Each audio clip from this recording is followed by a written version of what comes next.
If you go back to the early 2000s, we were all brainwashed at that time. Like, I grew up drinking tap water out of a hose, whatever, and now it became this thing, like everybody had plastic water bottles. You buy them in the case and you just throw them by the front door, and you know, the kids going to school and they just grab one and throw them in the backpack. It was simple. You know, I'm giving my kid good drinking water.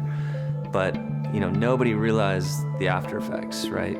Fast forward 10 years and you have this big problem of plastic that is just kind of littering our planet.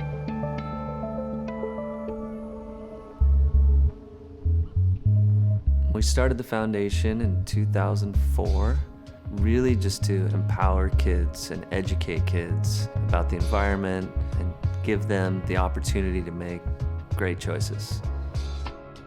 Cardiff was the first school that we went in as the Machado Foundation, and we put in a recycling program, we did a gardening program, and we started doing beach cleanups around town. Once we got into that world, that's when we realized that water was an issue as well. And so, I mean, I found the same drinking fountain that I used to drink out of as a kid. And I was like, wow, this is so cool. Do you guys drink out of this drinking fountain? And they were like, looked at me like I was crazy. Like, no way, it's disgusting, it tastes so bad.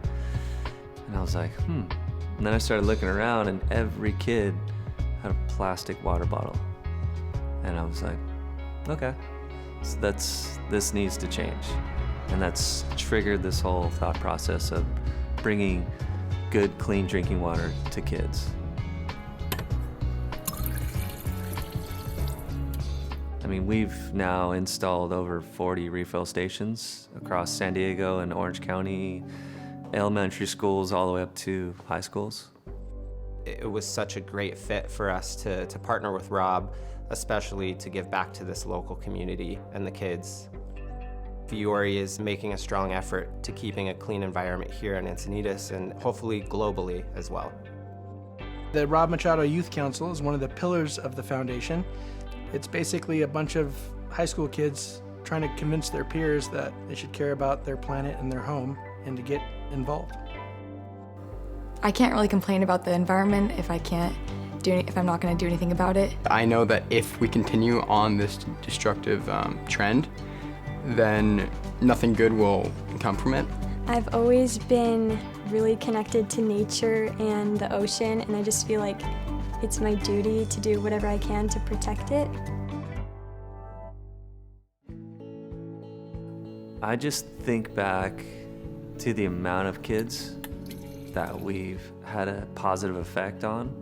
You know, going back to 2004, you're talking about kids that are like adults now. And if we had that little bit of a positive effect and changed their way of thinking, you know, and being more positive or have a better outlook on the environment, then that just kind of blows my mind. Yes, you can make an impact. We all can make an impact. That's why we started this. You know, we wanted to make an impact, whether it's tiny or if it's a giant impact. Everyone has the power. So don't be scared.